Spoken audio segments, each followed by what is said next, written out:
Bueno, todos muy bienvenidos. Estamos muy contentos, gozosos, alegres, alabando al Señor, disfrutando de la comunión unos con otros, disfrutando de recordar a nuestro Señor y Salvador. Bueno, hoy es la segunda parte de la predicación el estudio que veníamos haciendo la semana pasada. Estábamos hablando de cómo el Señor Jesús nació en este mundo, apareció entre nosotros, a los 30 años se manifestó al mundo y empezó predicando.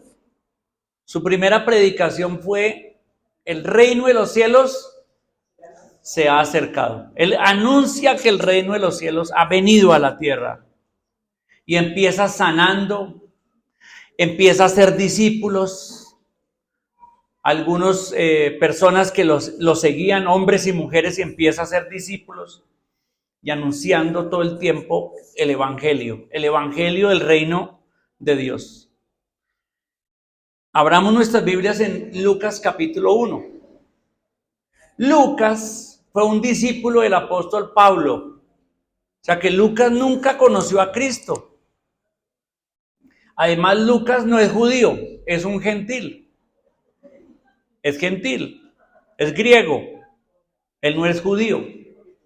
Y Lucas era un médico. Lucas era un médico. Y Lucas se convirtió escuchando al apóstol Pablo predicar. Lucas tenía un amigo. Parece que Lucas era un médico, pero de buena sociedad. Y tenía un amigo en un cargo muy importante.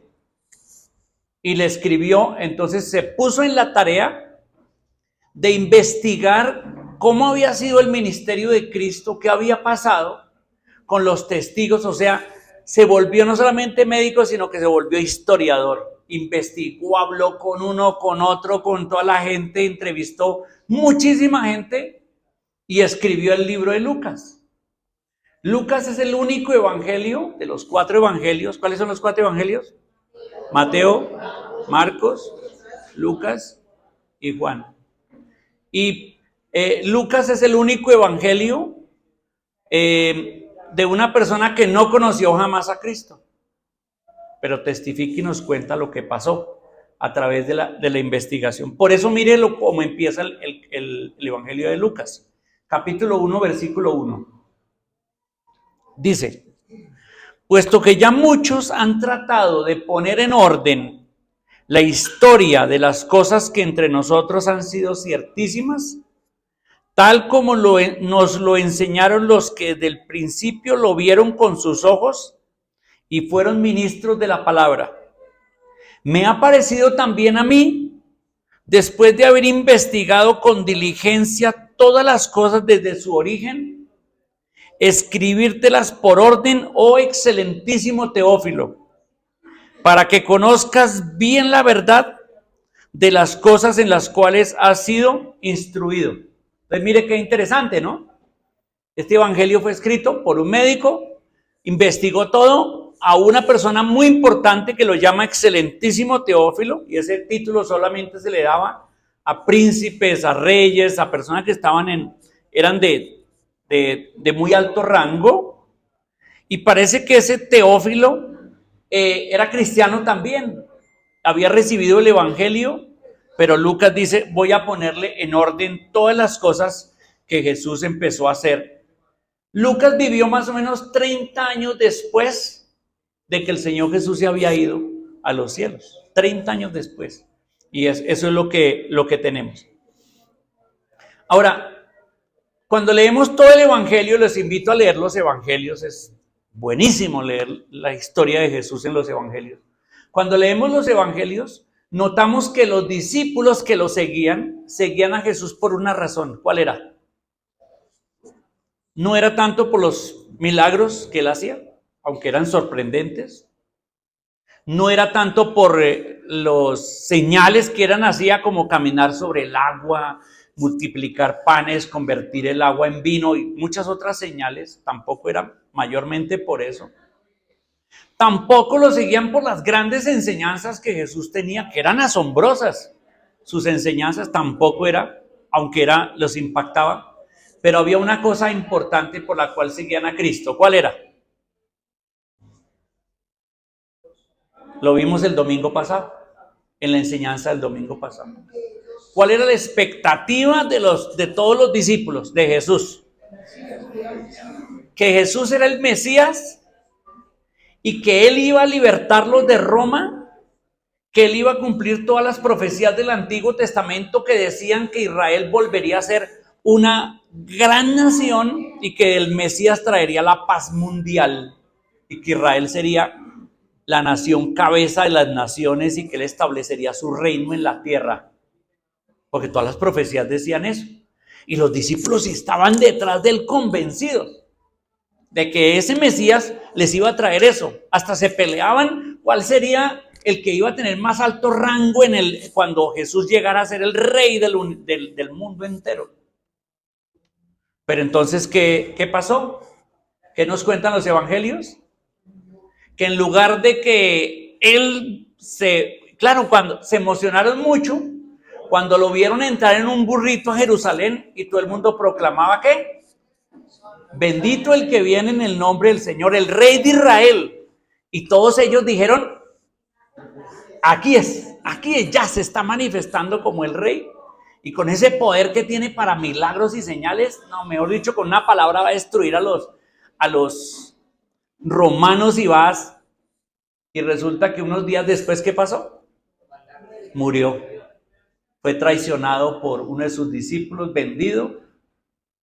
Los principales sacerdotes y los gobernantes y las autoridades espirituales, los grandes sacerdotes se unieron y lo tomaron preso y lo llevaron ante Pilato, ante el gobierno romano, para que los romanos autorizaran su muerte. Y finalmente murió ¿qué?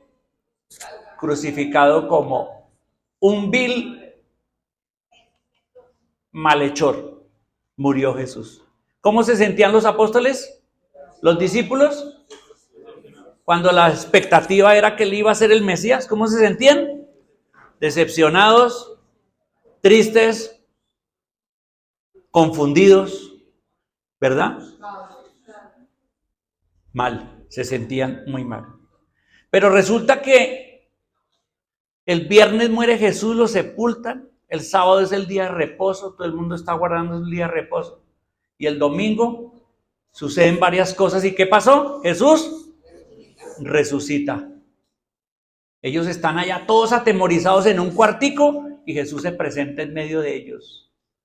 Come con ellos, camina con ellos. Les dice, tóqueme, no soy en espíritu. Eso lo vimos el domingo pasado. Estoy haciendo un repaso rápido del domingo pasado. Para ellos Jesús estaba vivo, realmente estaba vivo. Había conservado todas las heridas que le habían propinado, latigazos, todo en su cuerpo lacerado totalmente. Cuando Él resucita, no, queda bien, pero intencionalmente conserva ¿qué? Intencionalmente conserva las heridas en sus manos y en sus pies. Y ¿saben una cosa? Nosotros cuando nos encontremos con Cristo en el cielo, también vamos a ver esas heridas. ¿Por qué Jesús conservó esas heridas? ¿Por qué? Para recordarnos a nosotros por toda la eternidad que Él murió por nosotros, que vamos a estar en el cielo por su muerte, por esa razón. Y ellos lo tocan, lo miran, lo ven comiendo. ¿Se acuerda que dijimos que nos dimos cuenta que en la Biblia hay qué? ¿De comida?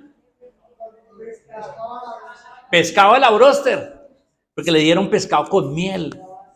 Y todos ellos estaban aterrados que Jesús resucitó. Ha resucitado, la verdad sí. Entonces Lucas, el evangelista Lucas, narra toda esa historia totalmente, completa. La narra. Pero Lucas no se quedó contento con el evangelio de Lucas, sino que ahora narró otra historia. la historia que seguía después de que Jesús se fue. Y entonces escribió un segundo libro. ¿Cuál? Entonces vamos a ir al libro de Hechos, que es escrito por el mismo médico historiador. Hechos capítulo 1. Porque él quería que su amigo Teófilo, un alto funcionario del gobierno, de realeza, el excelentísimo, supiera bien las cosas y fuera bien instruido y entendiera bien cómo habían sido las cosas y no lo engañaran. Entonces escribió este segundo libro, el libro de Hechos. Vamos a Hechos capítulo 1. Dice así: en el primer tratado, oh Teófilo, hablé acerca de todas las cosas que Jesús comenzó a hacer y enseñar, hasta el día en que fue recibido arriba, después de haber dado mandamientos por el Espíritu Santo a los apóstoles que había escogido, a quienes también, después de haber padecido, se presentó vivo con muchas pruebas. ¿Qué quiere decir indubitables? Sin duda, no, para que no quede absolutamente ninguna duda, apareciéndose durante 40 días y hablándoles acerca del reino de Dios. Entonces, fíjese, aquí pasaron varias cosas. Jesús resucita, anda con ellos, come con ellos, habla con ellos. ¿Cuántos días? 40 días entre la resurrección y la ascensión. Y les dio pruebas, pero su tema esos días, ¿cuál fue? ¿Cuál fue su tema? El reino de Dios. O sea que los discípulos estaban pensando, wow, otra vez Jesús, ahora sí se puso la cosa mejor. Porque ahora murió, pero ahora resucitó con más fuerza, con más poder. Y les conté el domingo pasado que Jesús mostró otras cosas que ellos no habían visto y era, ¡pum!, aparecer entre ellos y desaparecer. Cosas que él no hacía antes, pero que ahora resucitado hacía. Entonces ellos estarían pensando, wow, ahora sí fue. Ahora sí es el momento en que él se va ¿cómo se dice? A dar a conocer como el Mesías. Ahora sí va a tumbar a todos los romanos, va a tumbar a los egipcios y va a hacer que Israel sea la gran nación como los profetas habían dicho, y ahora sí va a ser el rey de todo. Pero Jesús les hablaba del reino de Dios todo el tiempo. Sigamos, versículo 4. Y estando juntos, les mandó que no se fueran de Jerusalén, sino que esperase que la promesa del Padre. ¿Cuál era la promesa del Padre? La cual les dijo, oísteis de mí, porque Juan ciertamente bautizó con agua, mas vosotros seréis bautizados con el Espíritu Santo dentro de no muchos días. Entonces les da instrucciones y les dice, quédense ustedes ahí en Jerusalén, no se vayan y esperen porque el Espíritu Santo va a venir, los va a bautizar a todos. Versículo 6. Entonces los que se habían reunido le preguntaron diciendo, entonces la pregunta es muy interesante, ¿cierto? Le dijeron, Señor, ¿cuándo va a venir el Espíritu Santo? ¿Sí le preguntaron eso? Porque si él les acaba de decir que va a venir el Espíritu Santo, tenía que haberles despertado el deseo del Espíritu Santo. Señor, ¿y cuándo vendrá y cómo vendrá? ¿Esa fue la pregunta? No. Otra pregunta, Señor, ¿y te vas a quedar con nosotros todo el tiempo? ¿Te vas a ir o qué vas? No le preguntan nada de eso. ¿Qué le preguntan? Versículo 6. El tema que tenían en la cabeza. Entonces los que se habían reunido le preguntaron diciendo, Señor, ¿restaurarás el reino a Israel en este tiempo? Esa es la gran pregunta que ellos están esperando. Todavía están desubicados. Todavía ellos no entienden el reino de Dios. Y todavía están esperando al gran Mesías más político, más militar, más empoderado aquí en este mundo. Y mire la respuesta de Jesús. La respuesta es muy clave. Versículo 7. Les dijo, no os toca a vosotros saber los tiempos o las sazones que el Padre puso en su sola potestad. ¿Qué quiere decir eso? ¿Qué le respondió? En pocas palabras, ¿qué le respondió? Eso no es problema de ustedes. ¿Cuándo y cómo? Eso es potestad ¿de quién? Del Padre. O sea, él les estaba diciendo que lo que ellos estaban esperando era falso. No. O sea, era verdadero. Las promesas iban a cumplir. La profecía se iba a cumplir. El Mesías va a reinar. El Mesías va a restaurar todas las cosas. Él no les está diciendo, no, mire, lo que ustedes están creyendo es mentira. No, es verdad. Pero ¿qué les está diciendo entonces? Ellos le preguntan, ¿es ahora? ¿Cuál es la respuesta? ¿Cuál es la respuesta? ¿Les está diciendo, sí es ahora? No. ¿Cuándo les está diciendo? Indirectamente les está diciendo, no es ahora. Es cuando el Padre diga. Es cuando el Padre diga. La pregunta es, ¿ya se cumplieron las profecías? No, todavía no. O sea que la esperita que Jesús le dijo a ellos, esperen un poquito, no es ahora. ¿Cuántos años va? 2000 años. Y seguimos esperando que se cumplan las promesas de que el Mesías va a venir y va a establecer su reino sobre la tierra. ¿Se va a cumplir eso?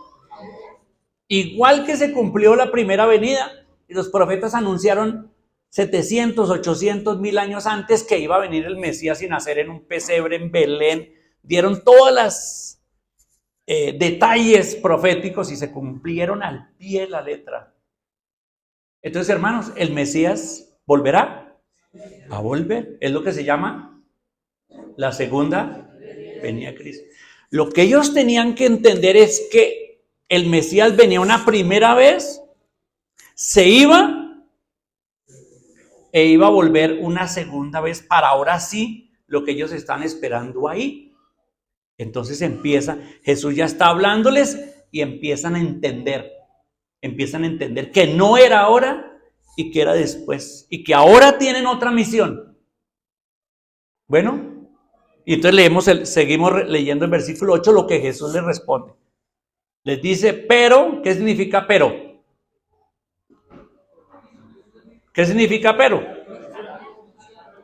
Significa en cambio de, esto no, pero. Entonces la respuesta es no, no es ahora, es cuando el Padre lo diga.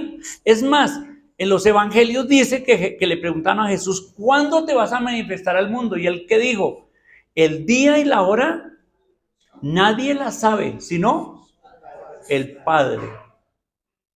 Jesús dijo que ni siquiera Él sabe la hora y el día. Yo no entiendo eso, cómo es que el Padre sabe una cosa y el Hijo no la sabe, pero así es. O sea que Jesús en este momento está en los cielos, en cuerpo, en espíritu está en todas partes porque es Dios, pero en cuerpo está en los cielos esperando la orden del Padre, que le diga, Hijo, es la hora, vaya. ¿Puede ser ahorita? ¿Quién le gustaría que fuera ahorita mismo? Que Jesús viniera y nos llevara a todos. ¿A quién le gustaría? Y entonces los demás se va a llevar solo a los que creemos en Él, a la iglesia. Esa es la primera parte.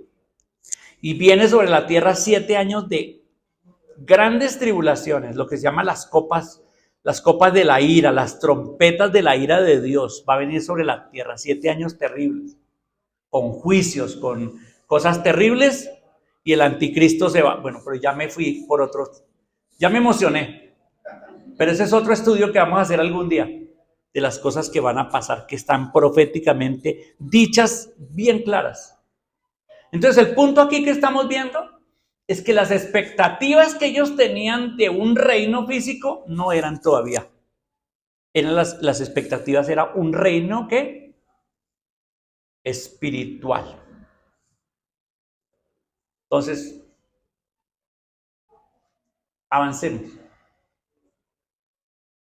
Y entonces mi primer punto, ya, avancemos más. Ya estamos adelante. Ahí, mi primer punto es entonces ¿qué? Que el reino es primeramente espiritual, que es lo que se llama el evangelio. El reino es espiritual. Y eso me ayuda mucho a aplicar este concepto porque fíjese que muchas iglesias cristianas hoy están desviadas y están prometiendo un evangelio de prosperidad. Están diciendo, ahorita que estábamos en las ofrendas, yo estaba pensando en las ofrendas. Mire que la gente hoy, en muchas iglesias, se les está enseñando lo que ellos llaman la siembra. Siembre 1.000.000 que Dios te va a devolver 7. Eso es horrible, eso es una herejía, eso es una falsedad, es un negocio. Con razón nos acusan a los cristianos de negociar con la fe. Porque es verdad, están negociando con la fe. Estaba pensando yo ahí, ¿la ofrenda qué es? ¿Dar para que Dios me dé? No, jamás. ¿La ofrenda es qué? Dar porque Dios me dio. La ofrenda es un reconocimiento de lo que Dios me da. Y estoy diciendo, Dios, te ofrendo esto, reconociendo que tú me das, tú me sostienes. No tendría este trabajo, no tendría estos ingresos si tú no me los das. Aquí está mi ofrenda. ¿Correcto? La gente, muchas iglesias están yendo por los sanadores, por las milagros. Muchos de ellos supuestos, porque ni siquiera son verdaderos. La gente está yendo por las promesas de prosperidad económica, etcétera. Se parecen mucho a los discípulos, que estaban era detrás de ¿qué? Del reino, y buscando puestos y peleándose entre ellos, cuál va a ser el que va a quedar a la izquierda y a la derecha. ¿Se acuerdan que el domingo pasado lo vimos? Y que nómbrenos a nosotros gobernadores y que cuando vengas nosotros vamos a hacer. Y Jesús entonces empieza ¿a qué? A reenfocarlos, a decirles no. Esas profecías sí van a cumplir, pero son en el futuro, cuando mi Padre lo diga, pero ahora, ¿qué es lo que va a pasar ahora? Entonces, versículo 8, es la otra, es el pero. ¿Ya expliqué todo lo que significa el pero? ¿Sí o no? Pero no lo entendieron. No, espero que sí. Expliqué todo lo que significa ese pero. Aquí está toda la esperanza mesiánica, el reino, pero aquí hay otro enfoque. Eso es lo que significa esa palabrita pero. Versículo 8. Pero recibiréis poder cuando haya venido sobre vosotros el Espíritu Santo y me seréis testigos en Jerusalén, en toda Judea, en Samaria y hasta lo último de la tierra. Mire el reenfoque que hace Jesús. ¿Qué les dice entonces? Que ¿cuál es la tarea? ¿Cuál es la misión? Ahora, todo lo que yo les enseñé, todo lo que yo les mostré, todo lo que les dije, ahora vayan ¿a qué? Y testifiquen a otros. Cuéntenle a otros. ¿En dónde? Empezando en Jerusalén, la ciudad donde estaban. ¿Dónde más? En todo el departamento, en toda la nación. ¿Dónde más? En la nación siguiente, Samaria. ¿Y hasta dónde más? O sea que ese es el plan de Dios. O sea que entre la primera venida de Cristo y la segunda venida de Cristo para reinar, el plan de Dios, ¿cuál es? La predicación mundial del evangelio, del reino de Dios. Porque el reino de Dios aquí en la tierra ahora es espiritual. Cuando Cristo venga va a ser espiritual y material. Cuando el rey esté con nosotros en esta tierra. En lo que se llama Apocalipsis 20, el reino milenial. 1000 años va a reinar antes de que llegue ya el fin y venga el juicio final. Entonces, estamos entendiendo que el plan de Dios para esta época es testificar de Cristo. Entonces yo pregunto, ¿nuestras esperanzas como iglesia son materiales o espirituales? Ambas. Ambas. Solo que las espirituales son ahora y las materiales son en el futuro, porque en el futuro vamos a recibir un reino, vamos a recibir cuerpos nuevos, vamos a recibir casas, herencia, vamos a recibir prosperidad en ¿cuál es la palabra? Toda la extensión posible, pero a la manera de Dios, no a la manera de este mundo. No 20 carros y 80 casas y no, es otra cosa, otro concepto, totalmente de un mundo de un mundo no. Sí, pero mientras tanto, mientras que el Señor viene y su venida está cada día más cerca, como le veíamos en la meditación esta mañana de la parábola de las vírgenes, el Señor está cerca, muy cerca. Mientras tanto, nuestra tarea es ¿cuál? Testificar de Cristo a otros. ¿Hasta dónde? Hasta lo último de la tierra. ¿Por qué? Y voy a explicar por qué. Porque ese es el plan. Porque ¿de qué valdría usted, digamos que usted haga un programa para personas de la calle, indigentes, que en el último censo, el número de personas habitantes de la calle es un número muy grande de familias completas que viven en la calle, que están en la indigencia, que viven habitantes de calle. Muy grande. Entonces usted los trae a todos ellos y los pone en un palacio muy lindo. Y los pone, les da todo lo necesario. Y usted vuelve y les da harta comida, todo les deja ahí. Cuando usted vuelve dentro de un año, ¿qué va a encontrar? ¿Qué cree que va a encontrar? Usted solamente los recoge a todos los habitantes de calle de Bogotá, los mete en un palacio muy lindo, con comida, con todo ahí. Y dentro de un año, ¿qué va a encontrar? ¿Qué cree? Los va a encontrar todos súper bien, limpios, tranquilos, ya no volvieron a meter droga, ya todos son pero súper buenos, todos se ayudan, son una comunidad increíble. Aprendieron que toda la comida que les dejaron no se la tenían que comer en una semana, sino que iban poquito. También aprendieron que había que salir y trabajar y traer dinero. Todo. ¿Sí? ¿Y va a encontrar que todo es perfecto ahí? ¿No es cierto que no? Yo ya me estoy imaginando qué voy a encontrar. ¿Por qué? ¿Por qué? Porque no hubo un cambio de adentro, de mentalidad y de corazón. Ahora, ¿qué pasa si yo recojo todos los habitantes de calle, les predico el evangelio, les hablo de la restauración espiritual, los disipulo y les enseño la palabra de Dios para que ellos cambien dentro de su corazón y comprendan qué es el reino de Dios, y después los meto en un palacio y les doy todo. Y al año vuelvo, ¿qué voy a encontrar? No perfecto. Algunos no funcionaron y se fueron, pero muchos ahí. ¿Me estoy explicando?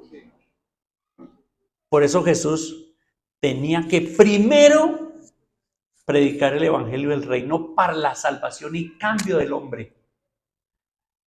Una de las canciones que cantamos hoy, obviamente la psicología de hoy rechazaría totalmente una canción como esa. Porque ¿cómo así que todo lo que soy no sirve? No, pero un momentico, la psicología moderna dice lo contrario. Valórate, tú tienes poder, tú eres grande, tú tienes valores, etc. Y la psicología moderna exalta los valores del hombre. La pregunta es, ¿qué valores? Toca formarlos primero, porque no tenemos. Los hemos perdido como sociedad. ¿Por qué? Porque somos pecadores. Todos somos pecadores. El evangelio lo necesitas tú, lo necesito yo. Tú necesitas cambio. Tú necesitas a Cristo en tu corazón. Tú necesitas urgentemente el evangelio, porque sin evangelio no hay cambio, no hay transformación interna. No solamente la liberación de la condenación, que es tema importantísimo, sino un cambio profundo en mi vida y en mi corazón. ¿Cuántos a través del evangelio han experimentado un cambio en sus vidas? ¿Sí o no? El evangelio cambia, transforma. Pero el evangelio verdadero, el evangelio que se vive, no el evangelio que se canta con palabras, que se aprende aquí, que si me pide una respuesta digo la respuesta correcta. No, no es evangelio, sino el evangelio que está dentro de mí, que toca mi corazón, que me cambia, que me da sentido de vida, que me da valor, que me enseña valores a mí, que me hace persona más grande, una persona transformada. Entonces, esos que tienen a Cristo y que han sido transformados, Esos son los que están preparados para el reino que se va a manifestar. Esos son los que están preparados. Y esos son los que van a entrar al reino de Dios. Ese que se va a manifestar y que los apóstoles esperaban que se manifestara ahí, pero no, así no es el plan de Dios. ¿Significa eso que lo que Dios quiere es que seamos testigos en Jerusalén, en Judea, en Samaria? Tú necesitas a Cristo, yo necesito a Cristo profundamente. Yo necesito un cambio, tú necesitas un cambio. Tú necesitas arrepentirte de tus pecados. ¿Qué se clasifica pecado? Todo lo que va en contra de Dios. Ya. No, en la Biblia no hay pecados grandes y terribles y pecados chiquitos e inocentes. No existen. En la Biblia todos son pecados. No clasifique los pecados. No es más terrible el que ha adulterado con 10 mujeres que el que ha dicho una mentira. Ambos son pecadores. Ambos están condenados a muerte. Ambos están excluidos de la presencia de Dios. Necesitamos a Cristo. Necesitamos el perdón de nuestros pecados. Y por eso la primera cosa que la Biblia dice es arrepentíos y creed en el Evangelio. Arrepentíos y creed en el Evangelio. Mira, pasemos a la siguiente. Ya hablamos de eso, ¿verdad? Ese es mi segundo punto, que el reino será material y real en la tierra, sí, pero será futuro en el milenio. Todas las profecías se van a cumplir, pero el día y la hora nadie sabe. Nadie sabe. Ahora es tiempo de llevar el evangelio y testificar de Cristo. Pero en tercer lugar, el tercer punto del mensaje es que el reino que se proclama con el poder del Espíritu Santo. Jesús les dice en el versículo 8, pero recibiréis ¿qué? Poder. ¿A través de quién? Él se va, Jesús se va, pero Jesús dice, yo me voy, pero envío un reemplazo. ¿Quién? El Espíritu Santo viene. Él es el reemplazo de Jesús. Jesús se fue, pero el Espíritu Santo viene.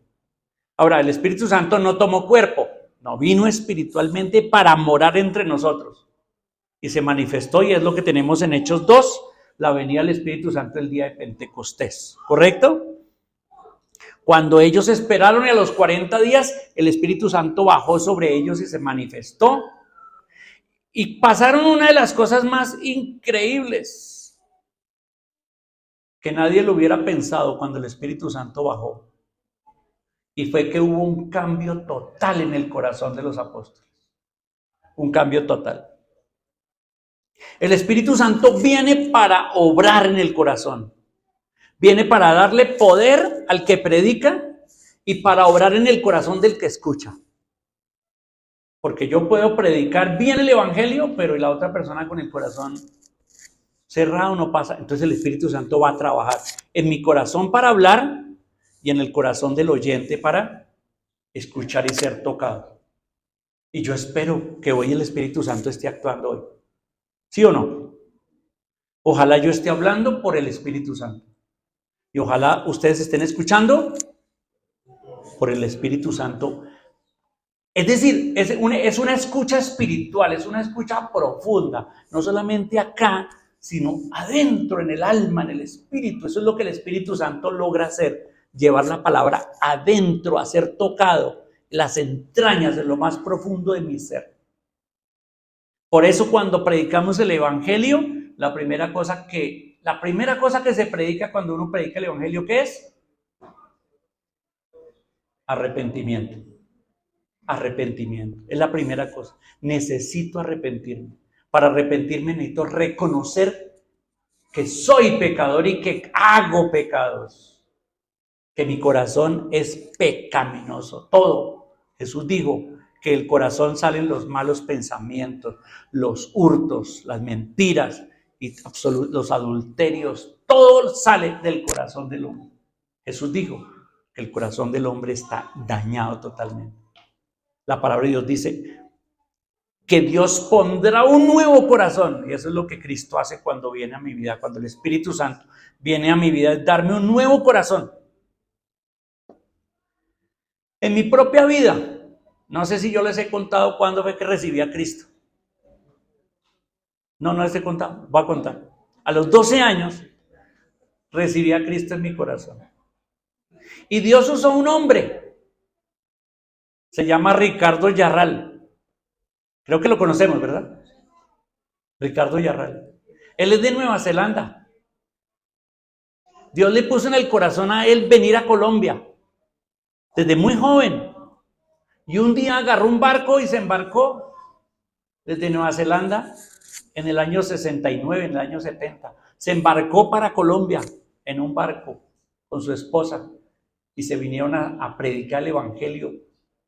¿Y por qué lo hicieron? ¿Quién los guió? El Espíritu Santo, para cumplir esto. Y predicarán hasta lo último de la tierra. Y esa persona vino desde Nueva Zelanda y llegó a Bogotá y llegó a un barrio ahí y se encontró conmigo y me compartió el evangelio. Y yo fui tocado profundamente. El Espíritu Santo obró en mí y me entregué a Cristo. Me arrepentí y ese día, un día preciso, recibí a Cristo en mi corazón. Pero después, ese hermano siguió enseñándome la palabra de Dios, me bauticé en la iglesia y seguí aprendiendo la palabra de Dios. Pero el Espíritu Santo, ¿qué hizo conmigo? Me empoderó, me dio poder, ¿para qué? Empezar a testificar a otros. Y gloria al Señor, porque desde esa época de jovencito yo hablaba de Cristo a otros, muy emocionado. Y ha sido lindo ver con el correr de los tiempos gente que escuchó mi testimonio y hoy es convertida. Y yo llegué y le compartí a otra persona y le hablé de Cristo y lo guié a la salvación. Y esa persona hoy está diciéndole a otra, ¿por el poder de quién? Del Espíritu Santo. ¿Cuántos aquí recibieron el evangelio porque alguien lo usó por el Espíritu Santo para compartirle? Pero que todos, si todos somos creyentes, todos alguien nos habló. ¿Y cuántos aquí han estado testificando de Cristo a otros por el poder del Espíritu Santo? Pero alcen la mano, de verdad. Muy bien. Pues es el plan de Dios en esta época, de estar compartiéndole el evangelio a otros. ¿Por qué? Porque el hombre necesita el evangelio, es lo que más necesita. Lo más necesario no es la comida, la salud, el trabajo, todas esas cosas son importantes en la vida, pero esa no es la más importante. La más importante es el evangelio, el conocimiento de Cristo y de la salvación.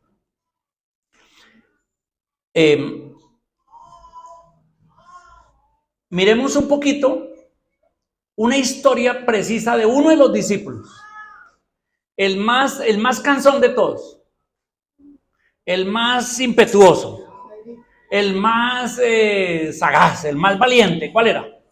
Pedro. Pedro era un seguidor de Cristo tremendo. Casi todos los discípulos, cuando tenían que hablar, ¿a qué le decían? Pedro.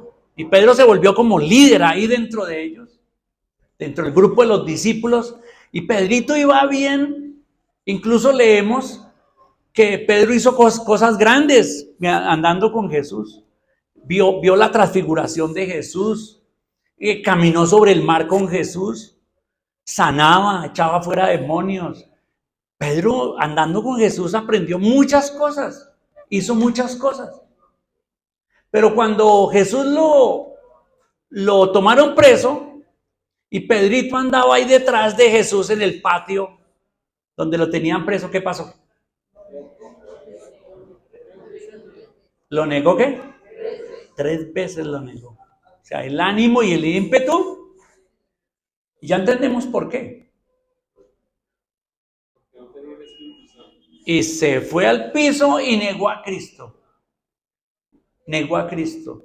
Después ve a Jesús resucitado, Todavía los apóstoles, los 11 más otro que nombraron para reemplazar a Judas, Matías, se reunieron los 12 en un cuarto, todos miedosos. Jesús trató de impulsarlos, pero llegó el Espíritu Santo, capítulo 2, la venida del Espíritu Santo. La ciudad estaba llena de gente porque eran festividades religiosas. ¿Qué festival estaban haciendo? El de Pentecostés, el festival de las cosechas, donde todos traían las primicias de las cosechas al templo y celebraban el Pentecostés. Y ese día vino el Espíritu Santo. Y ante una multitud muy inmensa, donde estaban los sacerdotes, los principales judíos, los ancianos, todo, ¿quién se levantó y se puso en pie? Y sin temor predicó. Leamos capítulo 2, versículo 14. 2:14. Dice: entonces Pedro, poniéndose en pie con los 11, alzó la voz y les habló diciendo. Imagínense el templo de Jerusalén en el patio exterior lleno de gente, una multitud de gente. Y ahí ese templo está construido de una forma tal que el eco es muy bueno, se puede hablar sin micrófono, la acústica es muy buena. Ahora imaginémonos a Pedro predicando. A ver, vamos aquí con las diapositivas. Pedro negó a Jesús. Siguiente. Pedro recibió el Espíritu Santo el día de Pentecostés. Sigamos. Y Pedro testificó con poder. Entonces imaginémonos la ciudad llena, la gente. Y dice que Pedro se puso en pie. Y los 11 discípulos se pusieron en pie con él. Y él alzó la voz diciendo: varones judíos y todos los que habitáis en Jerusalén, esto sea notorio y oíd mis palabras. Y ahí empieza todo el discurso. Léanlo desde el versículo 14 hasta el versículo 36. Ahí está todo el discurso y todo lo que les habló. Ahora Pedro entiende perfectamente el evangelio. Ahora Pedro tiene el poder para decirlo y ahora está hablando con toda la sabiduría. Pero esa sabiduría, ¿de quién venía? Del Espíritu. ¿De dónde venía el poder? ¿De dónde venía la valentía de pararse? Y hermanos, si no fuera por el poder de Dios, del Espíritu Santo sobre mí, hoy, en mi vida, yo no sería capaz de pararme acá. ¿O sí? Y si fuera capaz, pero sin el poder del Espíritu Santo, ¿qué hablaría? Estaría diciendo discursos bonitos, prédicas, como yo he escuchado prédicas en algunos sitios, sin palabra de Dios, un montón de argumentos y de montajes bonitos y de mensajes que llegan al corazón, muy sociológicos, muy psicológicos, pero palabra de Dios no. Y es solo por el poder del Espíritu Santo. Y qué increíble ver a Pedro ahí, testificando de Cristo. Versículo 14, leamos el 14. ¿Qué dijo? Ya lo leímos, perdón. Leamos el 22. Dijo: varones israelitas, oíd estas palabras. Jesús Nazareno, varón aprobado por Dios entre vosotros con las maravillas, prodigios y señales que Dios hizo entre vosotros por medio de él, como vosotros mismos sabéis, a este, entregado por el determinado consejo y anticipado conocimiento de Dios, prendisteis y matasteis por manos de inicuos crucificándole, al cual Dios levantó, suelto los dolores de la muerte, por cuanto era imposible que fuese retenido por ella. ¡Wow! ¡Qué palabras más lindas!, ¿no? Era el resumen del evangelio. El Cristo vino, murió, pero fue ¿qué? Resucitado, está vivo. Versículo 32, pasemos al 32. A este Jesús resucitó Dios, de lo cual todos nosotros somos. O sea que está haciendo lo que Jesús dijo. Pero recibiréis poder cuando haya venido sobre vosotros el Espíritu Santo y me seréis. Y él dice, se levanta. Estamos leyendo el primer mensaje del evangelio que se dio, aparte de Cristo. Primer mensaje después de que Cristo se fue. Y el primer púlpito fue en Jerusalén. Y la primera audiencia fue todos los que estaban en las fiestas de Jerusalén, que venían de muchas naciones. Ahí habían miles, ahí. Y Pedro está testificando que Cristo era el Mesías, que había muerto y había resucitado. Versículo 36. Sepa pues ciertísimamente toda la casa de Israel, que a este Jesús a quien vosotros crucificasteis, Dios le ha hecho Señor y Cristo. ¡Wow! ¡Qué expresiones tan hermosas! Ellos tenían que aceptar ahora a Cristo como ¿qué? Como Señor y como el Cristo. Que creyeran, a pesar de que había venido, había muerto, había resucitado y se había ido, debían creer en Cristo, en el Cristo. Versículo 37. Al oír esto, se compungieron de corazón. ¿Qué quiere decir compungieron? ¿Qué es esa palabra? Compungir. Esas no son palabras que ya usamos mucho hoy en día. Toca dar el significado. ¿Qué dice ese compungirse? Se conmovieron, se redarguyeron, se dolieron. ¿Quién estaba obrando? El Espíritu Santo estaba obrando entre ellos, entre la gente. Se compungieron y dijeron a Pedro y a los otros apóstoles: varones hermanos, ¿qué haremos? Cuando uno está testificando de Cristo a otros, es la pregunta que uno quiere que alguien le diga. Bueno, ¿y entonces qué hago? A mí personas me han hecho esa pregunta cuando les he explicado el Evangelio y me dicen: ¿y qué hago? Y mire lo que respondió Pedro. Pedro les dijo: arrepentíos y bautícese cada uno en el nombre de vosotros, en el nombre de Jesucristo, para perdón de pecados, y recibiréis el don del Espíritu Santo. Porque para vosotros es la promesa, y para vuestros hijos, y para todos los que están lejos, para cuantos el Señor Jesús nuestro Dios llamare. Y con otras muchas palabras testificaba y les exhortaba, diciendo: sed salvos de esta perversa generación. Eso es lo que toca salir. Salir a predicarle y exhortar a la gente a recibir a Cristo. No nos cansemos de predicar, de hablar. Dice aquí, les exhortaba con muchas palabras a la gente para que se entregaran, para que se convirtieran. Versículo 41. Así que los que recibieron su palabra fueron bautizados, y se añadieron aquel día como 3 personas. 3,000. ¡Wow! ¿Cómo obró el Espíritu Santo? ¿Cuántas personas se convirtieron? ¡Wow! 3,000 personas el Espíritu Santo obró en sus corazones. Esta fue una conversión colectiva muy grande. De 3,000 personas. Fue la primera predicación del Evangelio pública y es la primera conversión de gente. 3,000 personas recibieron a Cristo y lo reconocieron como Señor y Salvador de sus vidas y se bautizaron en el nombre de Jesús y recibieron perdón de pecados y recibieron el Espíritu Santo. Como estas personas recibieron el Espíritu Santo, ¿qué iban a hacer ellos? ¿Cuál es el objetivo de estos días? Testificar. ¿Qué iban a hacer ellos?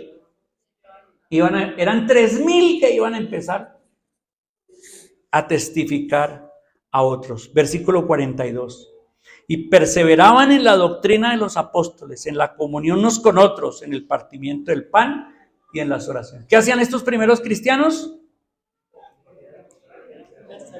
Perseverar. Muy bien. Entonces tenemos 3 puntos del mensaje hoy. Primero, el reino de Dios es espiritual, primeramente espiritual. Segundo, el reino de Dios es material, pero es futuro. Y tercero, el reino de Dios se hace con el poder del Espíritu Santo, como ya vimos. Y voy a concluir. Entonces la conclusión, volvámonos a Hechos capítulo 1, porque llegamos solamente hasta el versículo 8, ¿verdad? Y vamos a leer el último restante, el último pedacito, versículo 9. Cuando Jesús les dijo, le preguntan ellos: Señor, ya es el tiempo de que el reino de Dios se manifieste entre los hombres y Israel tome su lugar. Y les dice, no es ahora, es después, pero eso solamente lo sabe mi Padre. Por ahora va a venir el Espíritu Santo y los va a llenar de poder, los va a empoderar. ¿Para qué? Para testificar a todas las naciones. Versículo 9.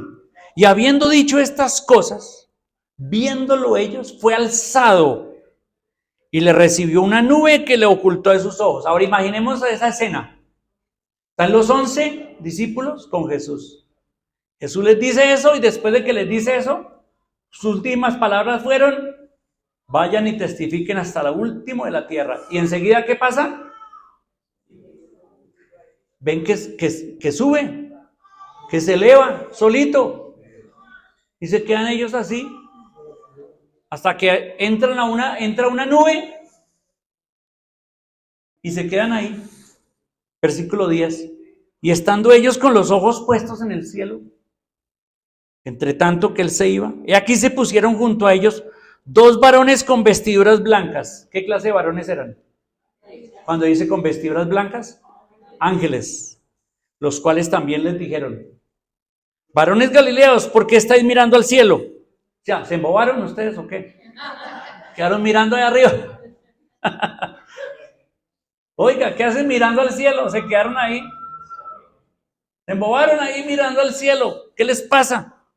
Este mismo Jesús que ha sido tomado de vosotros al cielo, así vendrá como le habéis visto ir al cielo. ¿Qué esperamos? ¿La veremos? Igualito como los discípulos vieron a Jesús levantándose, un día muy cercano veremos nosotros a Jesús volviendo. Y se va a cumplir al pie de la letra. Veremos a Jesús volviendo. Ojalá que seamos nosotros los que veamos a Jesús volviendo, ¿verdad? Y los muertos en Cristo resucitarán primero, también dice la palabra de Dios. Conclusión. ¿Cuál es nuestra mayor tarea como iglesia? ¿Tener edificios bonitos? ¿Tener escuelas y tener comedores públicos? Si podemos hacer eso sería chévere, pero ese no es nuestro objetivo. No es nuestro objetivo. ¿Cuál es nuestro objetivo mayor? Llevar el evangelio para que personas sean salvas y sean cambiadas y transformadas de adentro, para que podamos esperar la venida de Cristo. Y hemos estado estos 2 domingos hablando de un programa que hace rato tenemos en la iglesia, pero que lo estamos reactivando. ¿Y se llama qué? Un encuentro con Cristo. Un encuentro con Cristo. Ahí está el libro, el curso de Maús. Ese curso presenta 6 personajes que se encontraron con Cristo. 3 aceptaron a Cristo y 3 lo rechazaron. Y se hace un estudio muy lindo de cada uno de esos personajes y qué pasó en las vidas de ellos. El encuentro con Cristo. Y aparte de eso, les contamos que hemos recibido una ofrenda bastante grande para comprar Biblias y regalar. No de una persona de esta iglesia, sino de afuera. Recibimos una ofrenda y nos dijeron, tome este dinero, compre Biblias y regale Biblias. Entonces, lo que vamos a hacer es que vamos a regalar Biblias, pero vamos a regalarlas inteligentemente. No simplemente botándolas y que terminen por ahí en una biblioteca, terminen por ahí en ningún lado. Entonces, ¿qué es lo que hemos hecho? Estamos organizándonos para hacer 4 cosas. Vamos a ver. Vamos a ver 4 cosas ahí que vamos a hacer. La primera, ¿vamos a qué? A orar. Vamos a orar. Vamos a orar, ¿por qué? Ya entendimos hoy por qué. Por 2 cosas. 2 cosas. Necesitamos que ¿quién obre? Primero, ¿en quién? En mí.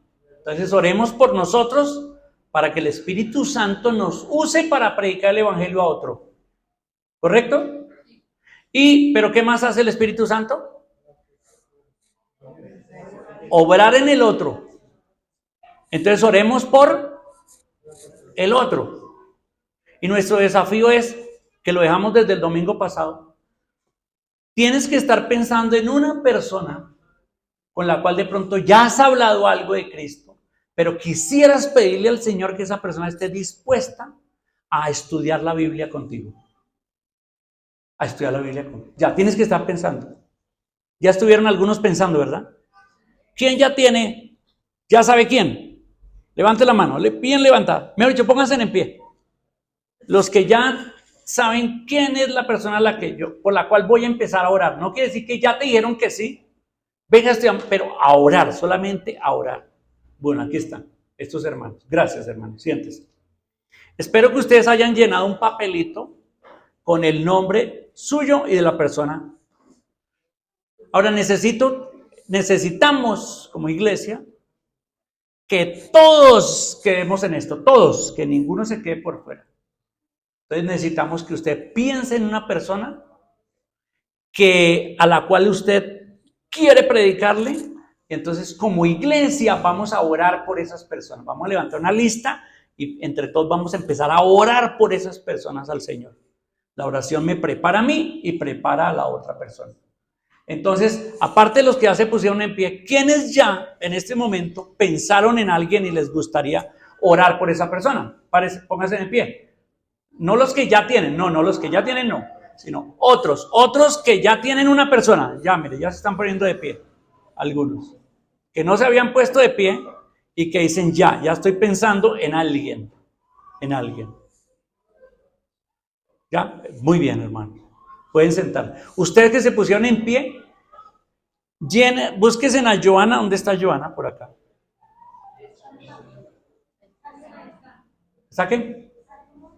Salió un momentico. Bueno, búsquense a Joana Pisa, que es del Ministerio de Evangelismo, o alguien del Ministerio de Evangelismo, y denle el nombre para ponerlo en un papelito. El resto les sigue quedando el desafío de seguir pensando en alguien. Y pensar en alguien al cual usted les gustaría llevarle el evangelio. ¿Qué es lo que vamos a hacer?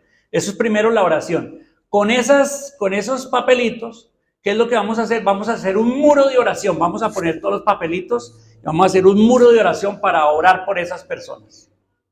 Para orar por esas personas. Por nosotros y por las personas que vamos a predicar el evangelio. Segundo paso. El curso. Aquí está Joana. Entonces, mira, ahí está Joana. Entonces, con Joana le piden el papelito, le dan el nombre, le dicen, mira, este es el nombre de la persona que queremos que ore. Segundo, el curso del encuentro con Cristo. Entonces, ¿qué tiene que hacer? Buscar a Orfita, comprar el curso del encuentro con Cristo y hacerlo usted. ¿Cuántos ya hicieron ese curso? Levante la mano, los que ya lo hicieron. Wow, todos los que ya lo hicieron son candidatos para ahora hacer el tercer paso. Los que no lo han hecho, lo primero que tienen que hacer es hacer el curso del encuentro con Cristo, personalmente, en la casa, solo, estudiarlo, terminar el examen y entregar el examen. ¿Está entendido eso?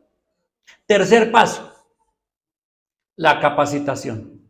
Entonces va a haber un curso de capacitación aquí para saber cómo manejar el curso del encuentro con Cristo con otra persona. Entonces el objetivo es que yo ya tengo una persona a la cual yo quiero orar por él, mi vecino, por ejemplo, mi vecino, o mi primo, mi tío, o un compañero de trabajo, y entonces yo lo que hago es que ahora compro el curso y voy donde esa persona después de haber orado, esperando que el Señor la tenga lista, y le digo, mira, me gustaría darte este librito que trata de 6 personajes que se encontraron con Cristo, pero me gustaría estudiarlo contigo. ¿Me regalarías 1 hora cada semana? Dime qué día y qué hora. Los sábados a las 7 de la noche. No, esa hora no puedo porque juega millos. No, es el reino de Dios. No, me dijo sábado 7 de la noche. Listo, sábado 7 de la noche. Nos encontramos y por 1 hora voy a estar con esa persona estudiando el personaje con la palabra de Dios. Y aparte de eso, entonces a la persona le digo, le regalo este libro y le quiero regalar una Biblia para que usted tenga, y en esa Biblia vamos a estudiar juntos. Y esa es la forma que vamos a usar para regalar Biblias. Todas van a ser regaladas. El curso sí lo compra cada persona y se lo regala a la persona, ¿vale? Si no tiene dinero para comprar el curso y dice, no, estoy alcanzado, hable con nosotros y miramos cómo hacemos, pero no nos paremos por eso.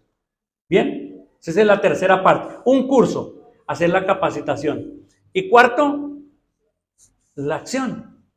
Empezar entonces a hablar y a estudiar la palabra de Dios. ¿Cuánto les da miedo hacer eso? Levante la mano. Los que les da miedo. A mí me da mucho miedo. Yo lo confieso. Ustedes dirán, pero ¿cómo si usted es pastor y le da miedo? Me da temor, me da miedo. ¿Cuánto les da miedo? Temor de hacer eso. Entonces, como nos da miedo, ¿qué necesitamos? El poder del Espíritu Santo. Y es más chévere hacerlo con miedo. Porque si lo hago con miedo, ¿qué hago? Oro mucho y dependo del Espíritu Santo.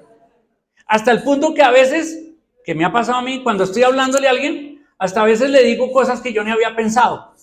Entonces el Espíritu Santo me ayuda, me trae a la memoria versículos que no me acordaba, cosas que yo me hizo una pregunta y no sé qué decirle. Y el Espíritu Santo me ayuda. Eso fue lo que pasó con Pedro.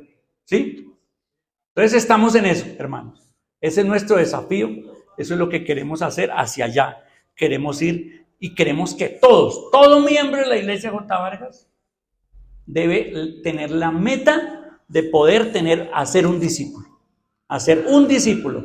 Empezar a estudiar el curso del encuentro con Cristo. ¿Qué les parece? ¿Nos animamos todos? Vamos adelante. Ese es el desafío que Cristo, el Señor, nos dejó mientras que Él regrese. Señor les bendiga.